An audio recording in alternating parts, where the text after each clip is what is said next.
los insumos que van entonces a aumentar los costos de producción y también van a disminuir el poder de compra de la gente.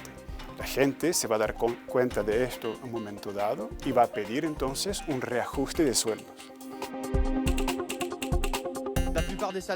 Lo que la mayoría de los asalariados reivindican es tener un salario fijo que aumente, algo que sirve para la jubilación, para hacer un crédito, cosas así.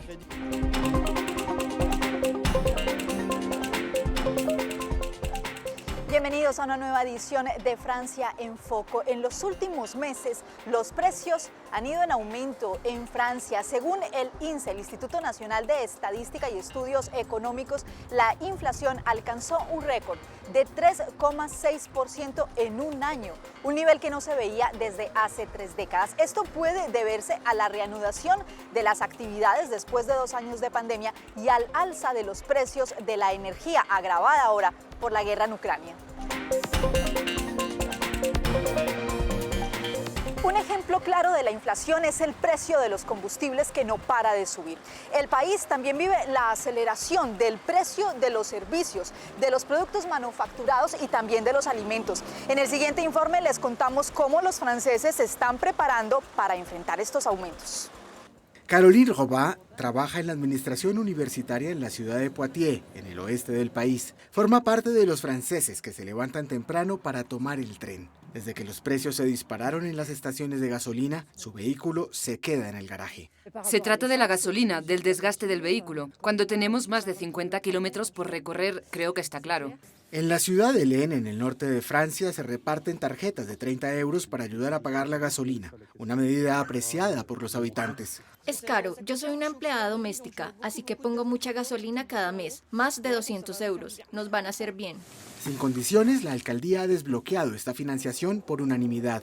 Nos ha costado 1.500 euros al municipio. Eso representa un poco más del 1% de nuestro presupuesto operativo. Pero hace 2 años que no hacemos eventos, así que este presupuesto podía utilizarse para otros fines. En este restaurante de Dordogne, en el suroeste de Francia, el jefe ha optado por dar una prima a sus empleados. Además de la prima a la inflación prometida por el gobierno a 38 millones de franceses. Son muchas cosas. Cambia el doble, es muy simple. Cuando usted paga 100 euros de salario suplementario, paga 100 euros de impuestos suplementarios. Por eso, la cuestión de los salarios es crucial. Cerca de Burdeos, en el suroeste del país, estos obreros están en huelga. Los últimos aumentos son de solo el 1,8% para los obreros, es decir, 32 euros netos por mes.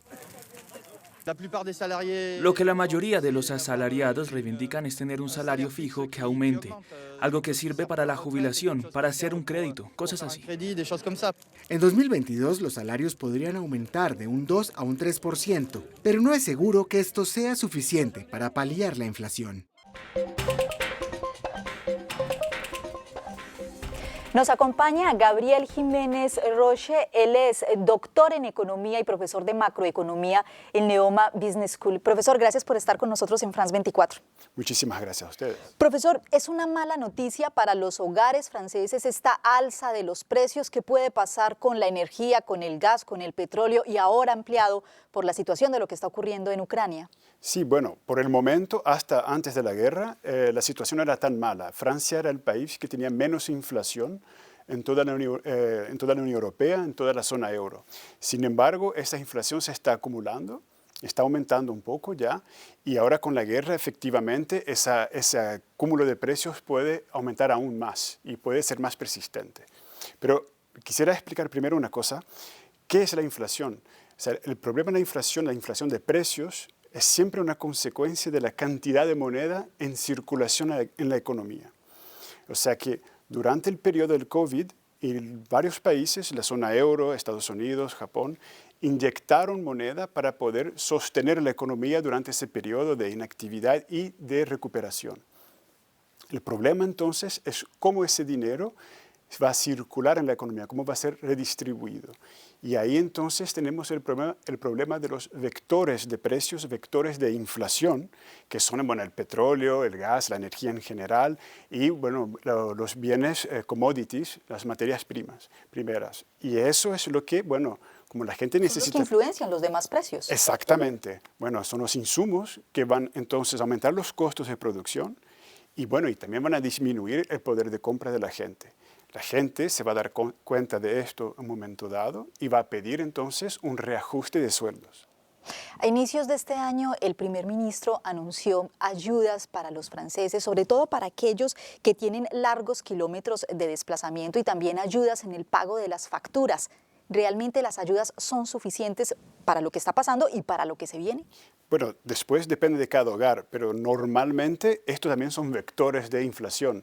O sea, es dinero que va a estar siendo orientado y que va a aumentar también el poder de compra monetario de esta gente. O sea, que ellos van a poder pagar las cuentas, pero al pagar las cuentas van a validar el alza de precios. Entonces el dinero vuelve a circular y esto va a sostener la inflación en realidad. O sea que les va a ayudar en un primer momento, pero bueno, a la medida que el dinero circule, esto va a sostener la inflación, no le va a eliminar, o sea, es algo solamente temporario. El costo de vida también se empieza a sentir en los alimentos, en los productos manufacturados. ¿Puede generar esto una incertidumbre para el francés de a pie, para su bolsillo? Bueno, por el momento, antes de la situación actual en el este de Europa, ni tanto, porque bueno, era una recuperación económica que tenía lugar, ¿no? Que había lugar. O sea, durante 2 años de COVID, el mundo prácticamente paró. Se rompieron las cadenas de logística, de distribución de mercancías y muchas fábricas pararon, sobre todo en China, ¿no? Y ahora con la recuperación, bueno, los pedidos vuelven y vuelven en masa y sobre todo sostenidos por mucho dinero que fue inyectado en la economía. Entonces, es mucho dinero que viene de sopetón, muy rápido y que, bueno, aumentan los precios de los insumos, de los productos. Y eso, a medida que la logística mundial se iba recuperando, los precios, bueno, tendrían que ir estabilizándose. Pero bueno, ahora con la guerra, hay mucha incertidumbre con todo esto y no hay que olvidar que en situación, bueno, de guerra, o bueno, nosotros aquí en Europa Occidental más de apoyo a un posible aliado, nuestro problema es más que vamos a usar más política monetaria, o sea, más dinero, más inflación para poder sostener la economía. ¿Y existe alguna manera para contener esa alza en los precios? Bueno, la única manera, normalmente la manera la más cruda, evidente, es parar con la inyección monetaria. Pero bueno, esto también sería parar de sostener la economía real. O sea que por el momento no es una alternativa viable en la economía mundial. Profesor, muchísimas gracias por estar en France 24. Muchísimas gracias a ustedes.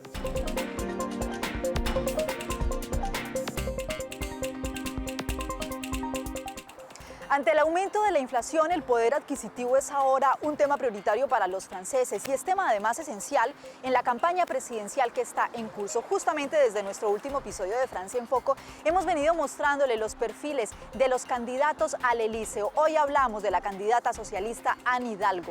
La alcaldesa de París está entre un 2 y un 3% en intención de voto y se ubica en un 9º puesto según los sondeos. Les contamos quién es y cuál es su propuesta en materia económica.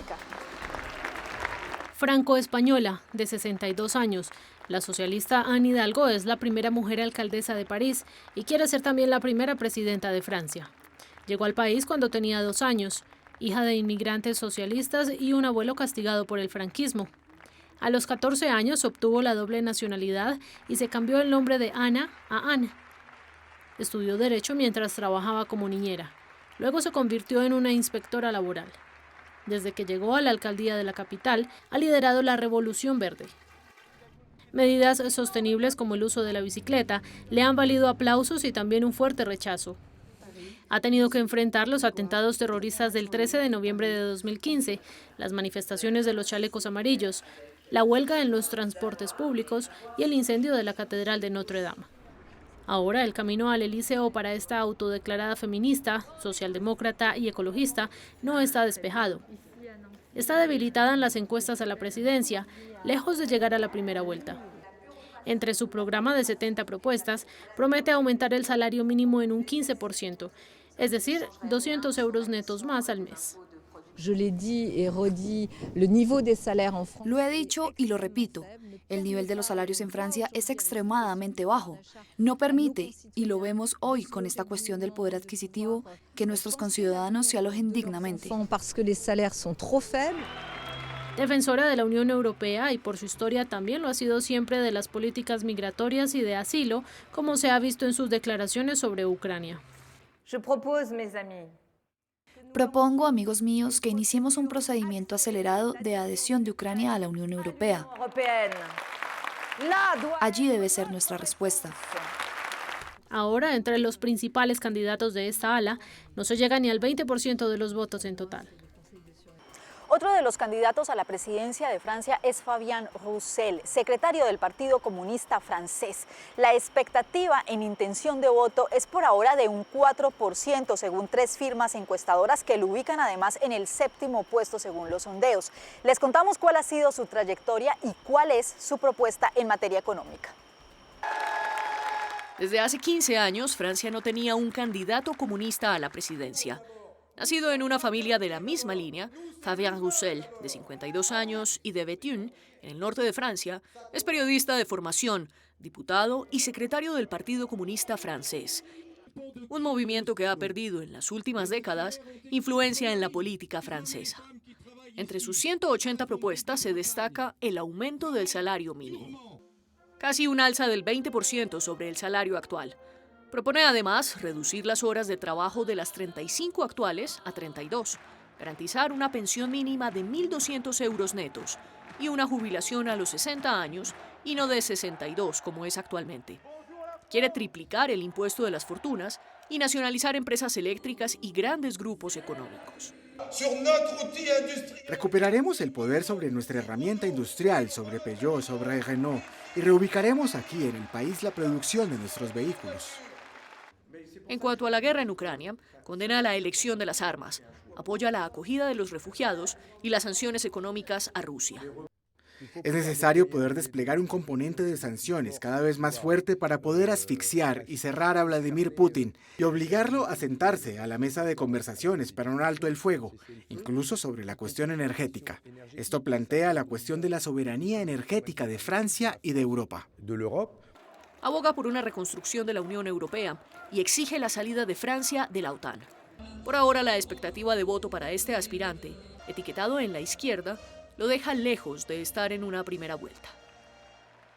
Gracias por habernos acompañado en esta edición de Francia en Foco. Recuerde que puede ingresar a nuestra página web france24.com para ver esta edición y también las anteriores.